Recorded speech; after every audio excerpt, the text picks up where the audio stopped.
انہیں کہیں کہ ماں جی یہ تھوڑے سے بیج ہیں آپ اس کے اندر لگائیں. ٹھیک ہے.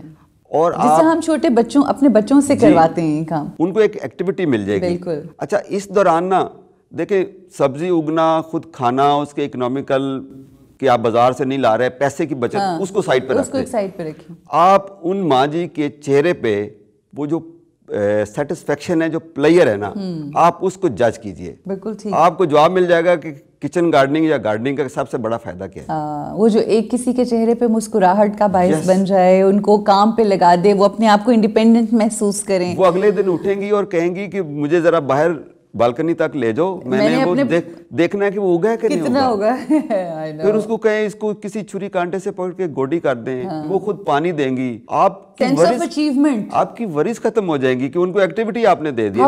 ہاؤ یور چلڈرن فیل, مطلب بچے آپ کے جب بچوں نے لگانا شروع کیا اور جب وہ گرو کرتے ہیں اور کسی کا پھول نکل آیا, کسی کی گاجر مولی کوئی بھی چیز نکلی, تو بچوں کا کیا ہے احساس؟ جب بچے گارڈننگ کرتے ہیں نا میرے ساتھ, تو شاہ صاحب کہتے ہوتے ہیں کہ یہ ایکسٹینشن جو ہوتی ہے نا, یہ اٹ از اے سیٹسفیکشن. تو مجھے وہ اپنی ایکسٹینشن فیل ہوتی ہے کہ مجھے گارڈننگ کا شوق ہے اور یہ بہت اچھا ہے, اور بچوں میں بھی یہ منتقل ہو گیا, وہ کرتے ہیں تو آئی انجوائے مور. بالکل. اچھا ایک اور بڑی اہم بات جو میں آپ سے پوچھنا چاہتی ہوں, یہ کہ آج کل ہمارے بچے جو ہیں وہ تو آئی پیڈ اور آئی فون اور فونز کے اندر جو ہیں وہ گم ہو گئے. آپ کو لگتا ہے کہ اگر ہم اپنے گھر کے اندر یہ گارڈننگ کا سلسلہ پروموٹ کریں تو یہ ایک اور بہترین آلٹرنیٹیو ہوگا بچوں کے لیے, انسٹیڈ کہ they sitting on T V, in front of T V اور having iPads in their hands, اور اس کے مقابلے میں؟ ایگزیکٹلی. دیکھیں ٹیکنالوجی کا استعمال ضروری ہے, آپ بچوں کو اس سے دور نہیں رکھ سکتے, بٹ جو گارڈننگ جیسی ہیلدی ایکٹیویٹیز ہیں it can reduce their screen time. میرے بچوں کا جو اسکرین ٹائم ہے پہلے وہ ہاف این آور تھا, پھر ہم تھوڑا بچے بڑے ہوئے, بڑی کلاسز میں ان کی ریکوائرمنٹ تھی, تو وہ اب 1.5 گھنٹے تک چلا گیا. صحیح. اس کے بعد وہ خود ہی چھوڑ دیتے ہیں because they have an alternate. وہ کہتے ہیں چلیں جی گارڈننگ کرتے ہیں, بابا وہ بیج لگانے تھے, ہم گارڈننگ کے اوپر ویڈیوز میں بچوں کو بٹھاتا ہوں, وہ میرے سے کوشچن کرتے ہیں, اچھا بابا پالک کیسے لگتی ہے, لگا کے بتائیں, اچھا بابا ایسا کیسے ہوتا ہے. ہماری جوکس بھی گارڈننگ سے ریلیٹڈ ہوتے ہیں. ہاں جی ایسا ہی ہے ظاہر ہے, مطلب پورے گھر میں. اچھا آپ کی مسز کا کتنا انٹرسٹ ہے اس میں؟ مسز کا سب سے بڑا انٹرسٹ یہ ہے اور کنٹریبیوشن کہ وہ ہمیں کرنے دیتی ہے. بالکل صحیح بات, پورا ٹائم دیتی ہے. اچھا تو وہ کہ آپ کریں آرام سے, اور اپریشیٹ بھی کرتی ہیں. اپریشیٹ, ہاں جی, تو appreciation is very very important.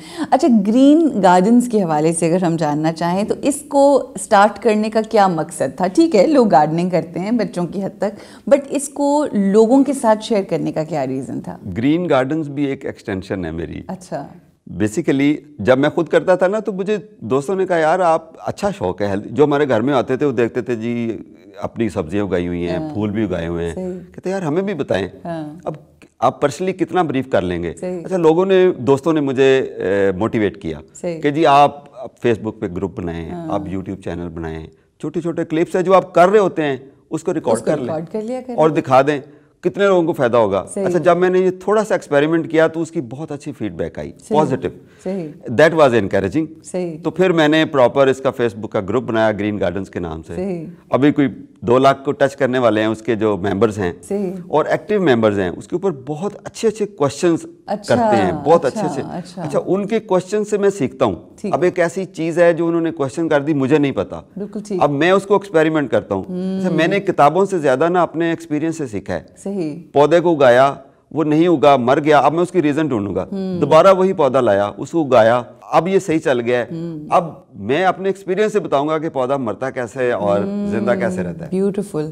اچھا میں یہ پوچھنا چاہوں گی آپ سے جاوید صاحب کہ یہ جو تمام چیزیں آپ بتا رہے ہیں نا, یہ it requires a lot of patience, بہت صبر کی ضرورت ہوتی ہے کہ پہلے آپ بیج لے کر آئیں, پھر آپ اس کو لگائیں, پھر آپ اس کی گوڈی کریں, پانی دیں, شیلٹر دیں, ہوا, ایوری تھنگ جو بھی اس کی ریکوائرمنٹ ہے, پھر جا کے کچھ عرصے کے بعد جو ہے آپ کو رزلٹ. تو یہ پیشنٹ لوگوں کا کام ہے یا ادھر تھوڑا سا دیکھیں آپ نے نا وہ عقدہ حل کر دیا ہے. بیسیکلی ہر کوئی چاہتا ہے کہ میرے اندر صبر ہے.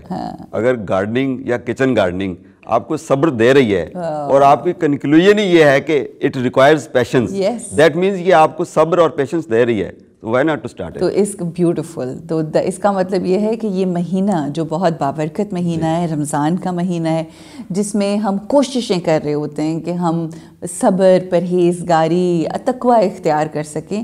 تو یہ جو شوق ہے جو کہ ہمیں ایک تو ہیلتھ کی طرف لے کر جا رہا ہے، دوسرا ہمارے اندر پیشنس لے کر آ رہا ہے، تیسرا یہ کہ ہماری سراؤنڈنگ کو خوبصورت بنا رہا ہے. تو اس کے فائدے ہی فائدے ہیں، اور یہ شوق جو ہے یہ ہمیں ایک بہتر انسان اور بہترین زندگی گزارنے کی توفیق عطا فرما سکتا ہے. اینی تھنگ جو آپ دیکھنے والوں سے کہہ رہے ہوں، جو یہ کچن گارڈن اور گارڈننگ، پھولوں سے محبت کے حوالے سے کچھ جاننا چاہیں، اینی لاسٹ ورڈز؟ رمضان کا مہینہ ہے نا، جب ہمیں افطاری سے تھوڑا پہلے کا جو مشکل وقت ہوتا ہے، جب پیاس بھوک لگ رہی ہوتی ہے، آپ اس ٹائم پہ جا کے گارڈننگ شروع کر دیں. بیوٹیفل. آپ کو اذان ہی وہاں پودوں کے ساتھ آئے گی، تو وہ بھی بیگم کی بھی آواز آئے گی. آپ جو باہر کھڑے ہوئے ہیں نا، ذرا اندر آ کے میرے ساتھ پکوڑے نکالیں.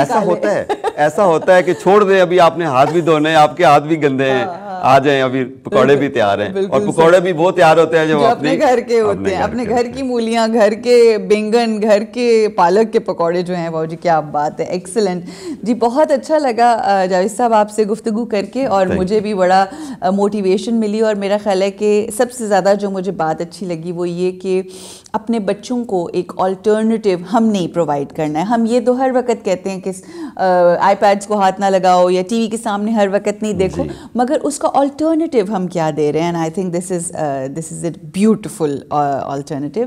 بہت شکریہ آپ کے آنے کا.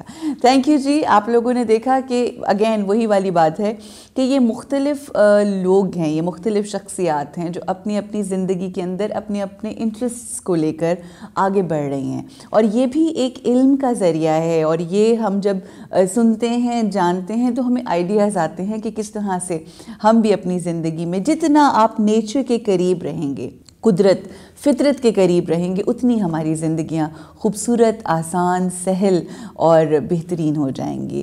جی یہاں پر رکتے ہیں ایک چھوٹے سے وقفے کے لیے، واپس آتے ہیں، گفتگو کو آگے بڑھائیں گے. السلام علیکم ورحمۃ اللہ. رمضان علم ہے، رمضان علم ہے. ویلکم بیک جی. ایک بار پھر آپ سب کو خوش آمدید کہتے ہیں. ہمارا یہ plate form Qasim Ali Shah foundation, جہاں پر آپ کی بہت سارے انسپریشنل پرسنالٹیز سے ملاقات ہوتی ہے. یہاں پر ایسے ایسے ینگسٹرز کو دیکھ کے، ایسے ایسے بچوں کو دیکھ کے جو اتنا گرو کر رہے ہیں اپنی اپنی انڈسٹری میں، اتنی خوشی ہوتی ہے. اینڈ یو گیٹ ٹو فیل کہ آنے والا وقت جو ہے ہمارے ملک اور قوم کا ایک سنہرے دور کا آغاز ہے. ایک ایسے ہی آئی ٹی پروفیشنل ہمارے ساتھ آج موجود ہیں جو آئی ٹی انڈسٹری کے حوالے سے ہمیں بتائیں گے کہ اس نے کتنا گرو کیا ہے پچھلے چند سالوں میں، اس وقت ہم کہاں پہ کھڑے ہوئے ہیں، اور آنے والے وقت میں ہم نے کہاں جانا ہے انشاءاللہ. اور بہت سارے لوگوں کو سپورٹ بھی کر رہے ہیں، گائیڈ بھی کر رہے ہیں، اور آج ہم اسی حوالے سے ان سے گفتگو کریں گے. ہمارے ساتھ ہیں عبدالسلام. السلام علیکم عبدالسلام، کیسے ہیں آپ؟ وعلیکم السلام. الحمدللہ میں بالکل ٹھیک ہوں. آپ کیسی ہیں؟ بالکل ٹھیک ٹھاک. اچھا، میں جیسے کہا نا کہ مجھے بڑا اچھا لگتا ہے اپنے ینگسٹرز کو دیکھ کے، اور جتنا انتھوزیازم ہے، اور بالخصوص آئی ٹی انڈسٹری جو with the passage of time grow ہوئی ہے. مطلب اگر ہم انٹرنیشنلی دیکھیں اور کمپیریزن کریں تو اس حد تک گروتھ نہیں ہے جتنا ایون ہمارے ہمسائے ممالک میں اور ارد گرد اور انٹرنیشنلی ہے.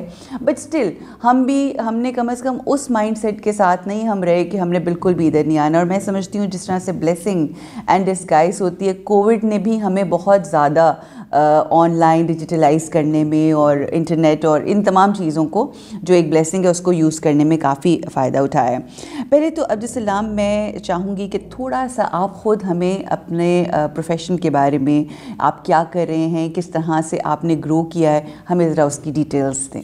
جی فرسٹ آف آل تو میں شکریہ ادا کروں گا قاسم علی شاہ فاؤنڈیشن کا کہ انہوں نے مجھے دوبارہ سے چانس دیا کہ میں ان کے فورم پہ آیا ہوں اور بات کریں گے آج انشاءاللہ. جی تو انٹروڈکشن میرا یہ ہے کہ میں نے 2013 میں نے گریجویشن کیا تھا بی ایس آئی ٹی، اور اس کے بعد پھر میں نے جاب کی، اور 2017 میں پھر ہم نے یہ 9D کا اسٹارٹ اپ جو ہے وہ شروع کیا تھا. ٹھیک. تو اس کے بعد 3 to 4 ایئرس کے اندر الحمدللہ آج ہم اس پوزیشن پہ ہیں. تو بیسیکلی جو ہماری کمپنی ہے یہ موبائل اپلیکیشن ڈیولپمنٹ اور گیم ڈیولپمنٹ پہ کام کر رہے ہیں ہم لوگ. بالکل ٹھیک. اور ہمارا سارا بزنس سارا کام گوگل کے ساتھ ہے. Excellent excellent superb. اچھا عبدالسلام یہ بتائیے کہ جیسا کہ میں ہمیشہ اکثر تذکرہ کرتی ہوں کہ جب بھی کوئی ایک ہماری قوم کا رجحان کسی ایک پروفیشن کی طرف ہوتا ہے, کوئی ڈاکٹر بننا ہوتا ہے تو سارے ڈاکٹر, انجینئر تو تمام انجینئرز, پھر ایم بی اے کا ایک موسم اور ہوا چلی تو ہر کسی نے ایم بی اے. تو یہ جو آئی ٹی بزنس میں آپ کے آنے کا تھا, یہ آئی ٹی کی ہوا جو چلی کچھ چند سال پہلے, اس کی وجہ سے یا آپ کا اپنا پرسنل انٹرسٹ تھا, آپ کو لگتا تھا کہ یہ میرا پیشن بھی ہے؟ جی بالکل. اس میں جب ایڈمیشن لینا تھا, میں نے گریجویشن کرنی تھی, تب تو مجھے بہت زیادہ آئیڈیا نہیں تھا. ہمارے ایک ڈاکٹر صاحب تھے, انہوں نے سپورٹ کیا تھا کہ آپ جو ہے نا وہ ایڈمیشن لیں اور آئی ٹی میں چلے جائیں, آنے والا ٹائم اس کا ہے. تو بس یہ سوچ کے آگے تھے. لیکن گریجویشن کے بعد جب میں نے پروفیشنل کریئر کا سٹارٹ لیا اور جاب کرنا شروع کی, تو تب پھر سمجھ آیا کہ نہیں, انڈسٹری جو آئی ٹی انڈسٹری آنے والے ٹائم میں بہت بوسٹ ہوگی اور ہمیں اس میں کام کرنا چاہیے. صحیح. And that was a time when you decided this is what I want to do. بالکل. اچھا, اب آپ اس انڈسٹری میں آ گئے ہیں تو اس اپنے ساتھ ساتھ جو ینگ بچے ابھی گریجویٹس ہو رہے ہوتے ہیں یا ایون پڑھائی کی طرف جا رہے ہوتے ہیں, تو ان کو آپ پروموٹ کرتے ہو اور ان کو گائیڈ کرتے ہو کہ یہ ایک انڈسٹری ہے, کیونکہ جب آپ آئے تو you are uncertain, so you really don't know کہ آنے والے وقت میں کیا ہے. مگر آج اگر ہم دیکھیں اور اتنا کام کر کے چند سالوں میں جو آپ نے ایکسپیرینس گین کیا ہے, we can like you know look through, ہم دیکھ سکتے ہیں کہ آنے والا وقت آئی ٹی ہی ہے اور اس سے آگے ہی آگے کے معاملات ہیں. تو کیا دیکھنے والے بچوں کو کیا پیغام دو گے اس حوالے سے؟ بالکل. ہم نے جب سٹارٹ لیا تھا نا, تو پروفیشنلز بہت ہمیں گرومڈ لوگ نہیں ملتے تھے مارکیٹ میں, تو ہم لوگوں کو ہائر کرتے تھے تو ان کو کام سکھانا ہی پڑتا تھا. تو ہم نے پھر یہی پلان کیا, ہم نے فریشرز کو لینا شروع کیا, ان کو کام سکھایا, اور میری ٹیم میں آج بھی 50% سے زیادہ لوگ وہی ہیں جو ڈے فرسٹ سے ہمارے ساتھ ہیں. اچھا. حالانکہ اس انڈسٹری میں ریٹینشن ریشو جو ہے وہ بہت کم ہوتی ہے, ریٹینشن, کیونکہ پروجیکٹس بہت ہیں, لوگ سوئچ کرتے رہتے ہیں, لیکن ہمارے پاس آج بھی الحمدللہ 50% ٹیم وہی ہے. تو یہ وہ بچے تھے جن کو ہم نے بالکل فریشرز تھے, ان کو کام نہیں آتا تھا, ہم نے ان کو ہائر کیا, انٹرنشپس کروائیں اور اس کے بعد پھر لے کے چلے, کام سکھایا, اور آج وہ ہمارے پاس سرو کر رہے ہیں اچھے لیول پہ الحمدللہ. That's superb. سو ابھی جو آپ کی کمپنی ہے یا جو جس کے لیے آپ کر رہے ہو اور باقی بچوں کو بھی تیار کر رہے ہو, کر رہے ہیں بچے, یہ 9D ہی ہے؟ جی, 9D ٹیکنالوجیز کے نام سے ہماری کمپنی کا نام ہے. صحیح. اور 9D ٹیکنالوجیز میں آپ کن ایسپیکٹس کے اوپر کیا کام کرتے ہو؟ ہم لوگ کرتے ہیں موبائل اپلیکیشن ڈیولپمنٹ اور گیم ڈیولپمنٹ. اور جو پلے اسٹور سے آپ لوگ موبائل اپلیکیشنز ڈاؤن لوڈ کرتے ہیں اور گیمز ڈاؤن لوڈ کرتے ہیں, وہ ہم لوگ بناتے ہیں. اچھا, that's very good, very every thing is interlinked. اچھا یہ بتائیں عبدالسلام کہ یہ جو چند گزشتہ سال گزرے ہیں اس میں بہت ڈیولپمنٹ ہوئی ہے, پاکستان نے بھی ترقی کی ہے, ایک تو یہ جو سفر گزرا ہے, مگر ہم اپنے ارد گرد اگر دیکھیں, بالخصوص اپنے ہمسایہ ممالک میں دیکھیں یا ایون لارج اسکیل پہ جاتے ہوئے یورپین اور ویسٹرن ورلڈ میں دیکھیں, تو وہاں پر بے انتہا چینجز اور بہت. ہم اس سفر میں کہاں کھڑے ہیں آج؟ جی بالکل, یہ بہت ہی انٹرسٹنگ کویسچن ہے, اور یہ میں اپنے ویورز کو بھی بتانا چاہوں گا کہ اگر ہم اس کو مارکیٹ کو تھوڑا سا کمپیئر کریں, ہم میں تھوڑا سا بیک گراؤنڈ تھوڑا بتاتا ہوں کہ دنیا میں اس ٹائم 40 ٹریلین جو ہے نا وہ پیسہ ہے. اچھا, 40 پوری دنیا میں؟ جی بالکل, 40 ٹریلین. صحیح. اچھا, اب اس کا تھرڈ پورشن جو ہے نا وہ آئی ٹی انڈسٹری میں آ چکا ہوا ہے. اوکے. اور اگر اس میں ہم بات کریں یو ایس کی, تو یو ایس کی جو آئی ٹی انڈسٹری ہے وہ $1.8 ٹریلین کی ہے. اوکے. اور یورپ کی بات کریں تو $214 بلین کی انڈسٹری ہے. اوکے. اور اس میں اگر ہم اپنی بات کریں تو ہم لوگ ابھی $3.5 بلین پہ ہیں. اور یہ صرف نہ ہونے کے برابر, اور یہ بھی صرف ابھی یہ پچھلے سال کی ہم بات کریں نا 2020-21 کی. اچھا, 2021 میں ہم $3.5 بلین جو ہے نا وہ اچیو کر سکتے ہیں. تو اس کو بڑھانے کے لیے کیا کرنا ہے ہم نے؟ ہاں جی, اب اس کو بڑھانے کے لیے جو ہے بہت سارے لوگ کام بھی کر رہے ہیں. ابھی تو ماشاءاللہ فری لانسرز بھی بہت سارے ہو گئے ہیں. ای کامرس میں لوگوں نے بہت سارا کام کیا پاکستان میں, اور اسی طرح گیمنگ میں بہت سارے لوگوں نے کام شروع کر دیا, لیکن ابھی بھی ہم اپ ٹو دا مارک نہیں ہیں. اب دیکھیں گیپ کتنا ہے. ہم کمپیئر کرتے ہیں اپنے ہمسایہ ملک کو. ٹھیک. اب ان کی انڈیا کی اگر انڈسٹری دیکھیں آئی ٹی انڈسٹری تو 170 بلین پلس ہے ابھی ان کا 170 بلین. بالکل صحیح. اچھا اگر اس میں ہم یہ بات کرتے ہیں کہ ان کی آبادی زیادہ ہے, وہ ہم سے زیادہ ہے, تعداد میں زیادہ لوگ ہیں, تو کتنا ٹائم زیادہ ہے؟ میرا خیال 5 ٹائم زیادہ ان کی ہم سے آبادی ہے. مگر لیکن جو بزنس ہاں جی اب وہ جو بزنس گیپ ہے اسپیشلی آئی ٹی کے اندر وہ بہت زیادہ ہے. صحیح. تو اس کے لیے پھر ہمیں تو کام کی بہت زیادہ بھی ضرورت ہے. ہم نے ابھی آٹے میں نمک کے برابر بھی کام نہیں کیا, حالانکہ بہت, میں بتا رہا ہوں کہ فری لانسرز بہت سارے ماشاء اللہ سے آگے ہیں, ای کامرس میں بہت کام ہوا ہے. اچھا فری لانسز کا آپ نے تذکرہ کیا, تو فری لانسز جو کام کرتے ہیں فری لانس, اس کا کیا اسکوپ ہے, اور آن لائن اگر لوگوں نے کام کی طرف آنا ہے, بزنس کرنا ہے, تو وہ سکھایا کیسے جائے بچوں کو؟ فری لانسنگ میں تو ماشاء اللہ سے حشام سرور صاحب بہت اچھا کام کر رہے ہیں پاکستان کے اندر. میں دیکھتا رہتا ہوں ان کی ویڈیوز بھی اور ان کے سیشنز بھی. تو ماشاء اللہ ایسے ہمیں اور بہت سارے لوگوں کی ضرورت ہے جو کہ لوگوں کو ٹرین کریں, اور اس میں ہماری گورنمنٹ کیا رول پلے کر سکتی ہے. اس میں میرے مائنڈ میں ایک چیز آ رہی تھی کہ جیسے ہم نے ووکیشنل انسٹیٹیوٹس بنائے تھے لاسٹ گورنمنٹ نے, کہ اس میں الیکٹریشین کے کورسز کروائے جا رہے ہیں اور سینٹری کے کورسز کروائے جا رہے ہیں, کچھ نہ کچھ ٹیکنیک سکھائی جا رہی ہیں. بالکل ٹھیک. اسکلز. اچھا جی اسکلز. تو ہم آئی ٹی کے لیے ہم ایسا کچھ ہو بھی رہا ہے, ٹیفٹا نے کچھ کیا بھی ہے, لیکن اس پہ اور زیادہ فوکس کرنے کی ضرورت ہے. اس کو اس لیول پہ بڑھانے کی ضرورت ہے کہ بڑے سٹیز سے لے کے چھوٹے شہروں تک جو ہے نا ایسے انسٹیٹیوٹس پھیلا دیے جائیں. اچھا جب ہم کہتے ہیں, سوری پلیز کنٹینیو. بالکل. تو جو لوگوں کو اسکل دیں اس آئی ٹی کے ریلیونٹ, اور وہ میٹر کے بچوں کو بھی, انٹر کے بچوں کا, میٹر کے انٹر کا بچہ فری لانسنگ کر سکتا ہے, اور وہ اپنی اسٹڈیز اپنا خرچہ خود لے کے چل سکتا ہے پیرنٹس کے اوپر بوجھ بننے کی بجائے. تو جب ہم, اور دیکھیں خوش قسمتی ہے ہماری کہ پوری دنیا کے اندر سب سے زیادہ یوتھ جو ہے ہمارے پاکستان میں موجود ہے. بالکل صحیح. تقریباً یہ 13-14 کروڑ بچہ ہے جو کہ 20 سے 30 سال کی ایج کے درمیان کے لوگ ہیں. اور اب دیکھیں کہ اس میں سے اگر ایوریج ہر بچہ کو $500 پر منتھ بھی کمانا شروع ہو جائے تو ہماری جو ہے وہ آئی ٹی انڈسٹری کہاں جا سکتی ہے. بالکل ٹھیک ہے. اب دیکھیں عبدالسلام, آپ دیکھنے والے بہت سارے جو یوتھ ہے, بچے جو ہیں, ان کے لیے ایک مثال ہیں. آپ نے کن اصولوں کو اپناتے ہوئے اپنے کاروبار کو, اپنے کام کو جو ہے وہ سکسیزفل بنایا؟ میں چاہوں گی وہ اصول ضرور شیئر کریں ہمارے ساتھ.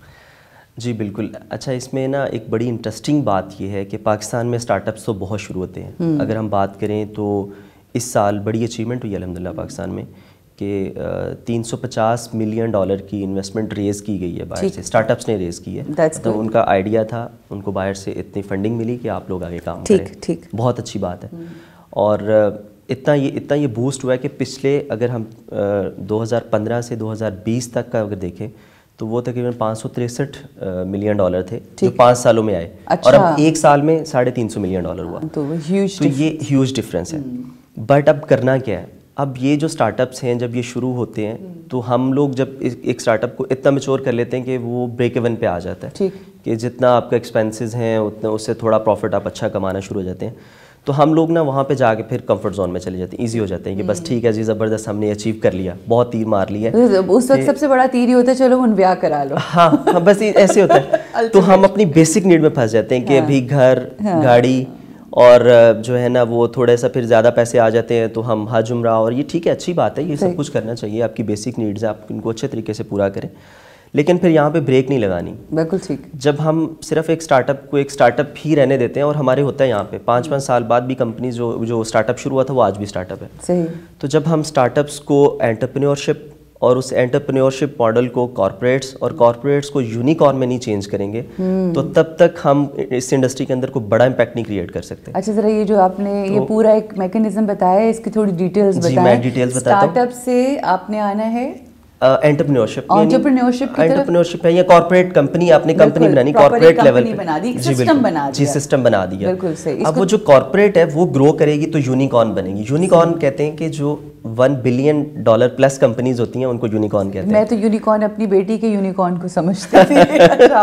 جی جی جی ٹھیک ہو. اچھا تو وہ یونیکارن جو کہ ایک ملٹی نیشنل کمپنی کو لے کر پھر آگے بڑھتی ہے. بالکل ایسے ہی. اور ہم دیکھتے ہیں کہ انٹرنیشنلی وہ کمپنیز جو ملٹی نیشنل بنتی ہیں اور پھر جن کی chains through out the world جو ہیں وہ جاتی ہیں, ظاہر ہے وہ پھر ایک بندے کی اس کے اوپر محدود نہیں رہتی, پھر وہ رہے نہ رہے وہ شخص اٹ کنٹینیوز. بالکل وہ کنٹینیو. اب دیکھیں نا ایپل چل رہا ہے نا, اسٹیو جاب تو نہیں ہے لیکن ایپل چل رہا ہے, گرو کیا, $1 ٹریلین پلس کمپنی بن گئی ہے. بالکل ٹھیک. تو ہمارے یہاں پہ ہم لوگ تو خیر یونیکارن 1 بلین نہیں کراس کر پاتے, تو باقی اگر انڈسٹری کے اندر دیکھیں تو دیکھیں اس ٹائم جو ہے وہ اتنی ساری کمپنیز ہیں, امیزون ہے, ایپل ہے, مائکروسافٹ ہے, جو کہ 1 ٹریلین ڈالر پلس کمپنیز ہیں. بالکل صحیح, وہی والی بات ہے, اویئرنیس کی ضرورت ہے, زیادہ گفتگو کرنے کی ضرورت ہے, بچوں تک یہ اویئرنیس پہنچائیں گے تو دماغ کھلیں گے, کیونکہ آج کل کے بچے وہ میں کسی کو سن رہی تھی, one of somebody was talking about this, کہ ہمارے ہاں ہم لوگوں کو دیکھنے میں انٹرسٹڈ ہیں, ہم اس چیز میں انٹرسٹڈ ہیں, او واو انہوں نے یہ کر دیا, but I think it's about time for us to give this information and give this awareness to the children کہ آپ نے لوگوں کو نہیں دیکھنا, آپ نے دیکھنا ہے کہ میں نے کیا کرنا ہے, and prepare yourself in a way کہ لوگ آپ کے اوپر آپ کو طرف دیکھیں اور لوک اپ کریں. بالکل ایسے ہے. تو عبدالسلام, آنے والے وقت میں آپ شعور رکھتے ہو, آئی ٹی ڈپارٹمنٹ میں کام کر رہے ہو, آئی ٹی سیکٹر میں, آنے والے وقت میں کیا مستقبل ہے آئی ٹی کا پاکستان میں, اور کس طرح سے ہم اس کو بہتری کی طرف لے کر جائیں؟ بالکل ایسے ہی ہے کہ جی اگر مستقبل کی بات کریں وہ تو اب سب کے سامنے اوپن ہو گئی ہر چیز, کہ میں نے جیسے بتایا کہ ابھی ہماری ساری یوتھ بھی آج آئی ٹی میں کام کرنا شروع کر دے, باقی سب کام چھوڑ دے, تو بھی کام زیادہ ہے, لوگ کم ہیں. ٹھیک ہے, پروجیکٹس اتنے زیادہ ہیں, کام اتنا زیادہ ہے کہ لوگ پھر بھی کم پڑ جائیں گے. بٹ ہمیں جو ہے نا وہ اسکل لینے کی ضرورت ہے, ہمیں وہ کام آنا چاہیے جو کرنا ہے, جو موجود ہے, جو مارکیٹ میں کام چل رہا ہے آئی ٹی کا, وہ ہمیں کرنا بھی آنا چاہیے.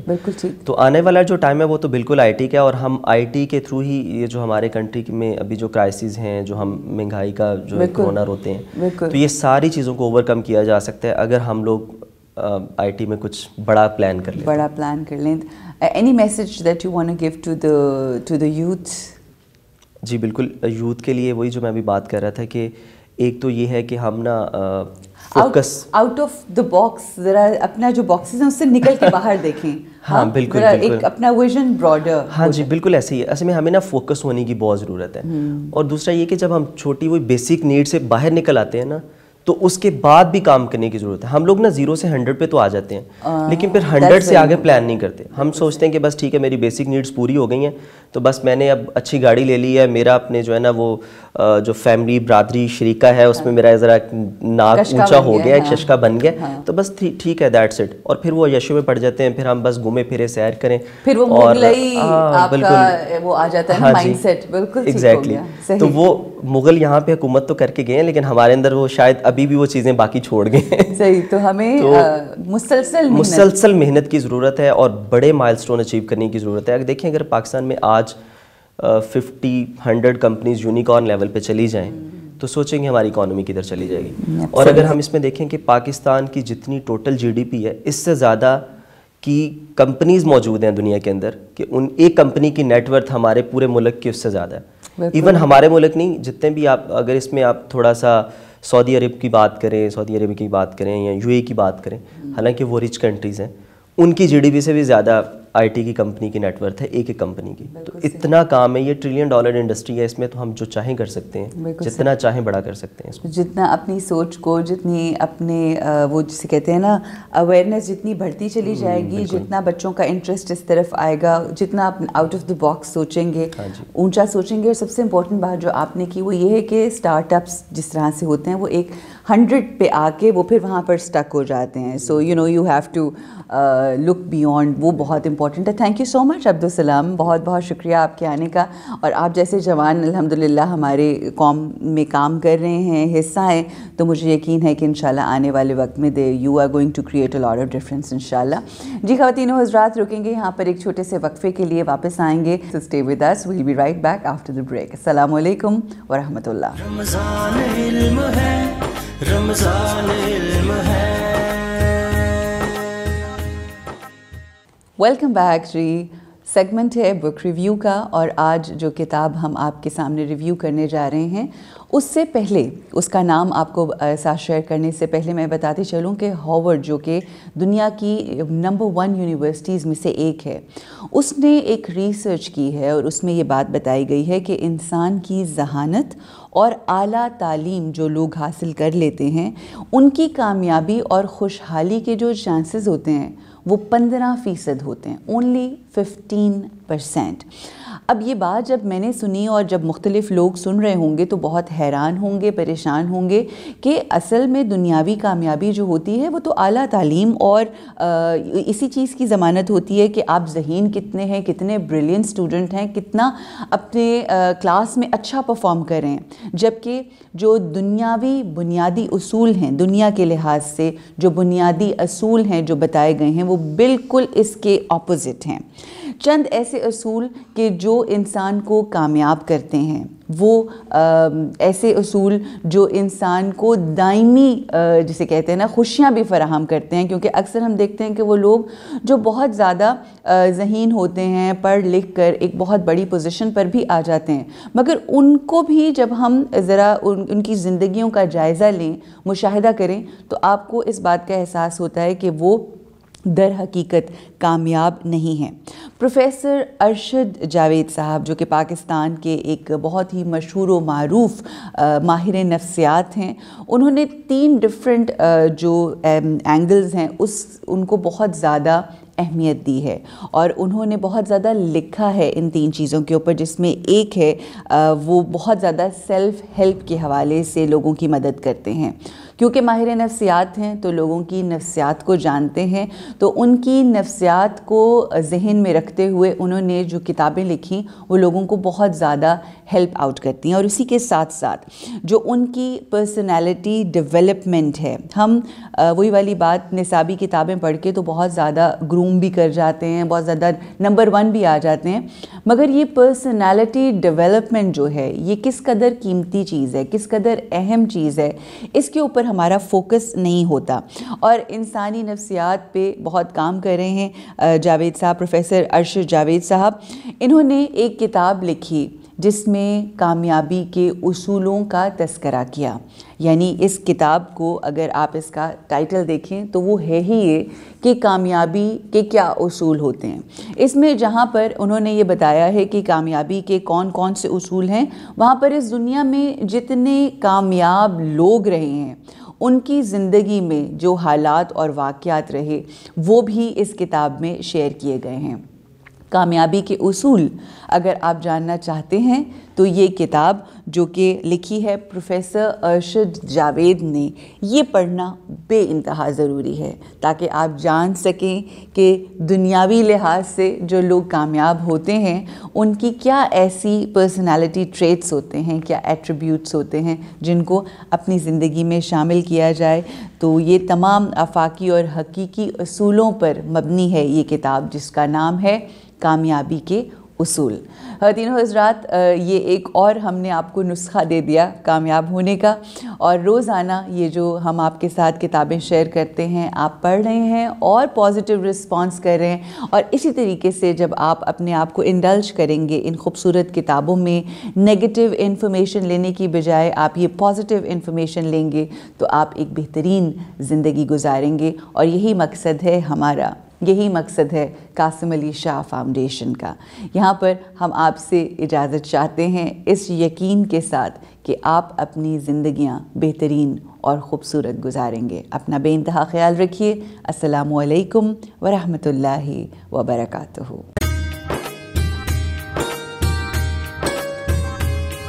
رمضان علم ہے, رمضان علم ہے, رمضان علم ہے, رمضان علم ہے, رمضان علم ہے.